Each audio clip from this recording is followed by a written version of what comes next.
અંકલેશ્વરમાં રામકથા દરમિયાન 117 વખત રક્તદાન કરનાર શહીદ કોરોના યોદ્ધાનું સન્માન કરવામાં આવ્યું હતું। જગદીશ મહારાજની અમૃતમય વાણીમાં ચાલી રહેલી કથા દરમિયાન સમાજ સેવકો અને નિવૃત્ત પોલીસ કર્મીઓને સન્માનિત કરાયા હતા।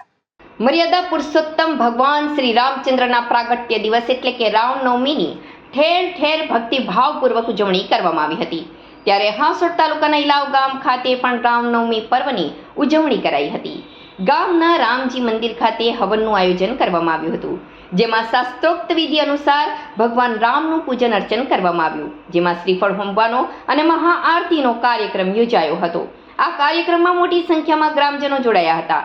આ બાદ ભગવાન શ્રીરામની ભવ્ય શોભાયાત્રાનું પણ આયોજન કરવામાં આવ્યું હતું, જેમાં ડીજેના તાલે ગ્રામજનો ઝૂમી ઉઠ્યા હતા। સાથે જ ભંડારા સહિતના ધાર્મિક કાર્યક્રમો પણ યોજાયા હતા। ઇલાવ ગામે પ્રતિ વર્ષ રામનવમી પર્વની અતિ ઉત્સાહભેર ઉજવણી કરવામાં આવે છે। અત્રે અંકલેશ્વર ખાતે નવદુર્ગા મિત્ર મંડળ તરફથી ભરૂચ જિલ્લામાં કોરોના કાળ દરમિયાન અસંખ્ય ડેડ બોડીને અવલ મંજિલે પહોંચનાર શ્રી ધર્મેશભાઈ સોલંકી તથા 117 વખત બ્લડ ડોનેટ કરનાર શ્રી રશ્મિભાઈ કંસારાનું સ્વાગત કરે છે।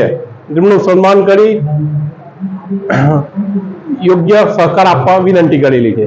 તેમ છતાં નવદુર્ગા મિત્ર મંડળ પણ તેમની માટે જરૂરિયાત જણાય તે જગ્યાએ સહકાર આપવા ઈચ્છા ધરાવે છે।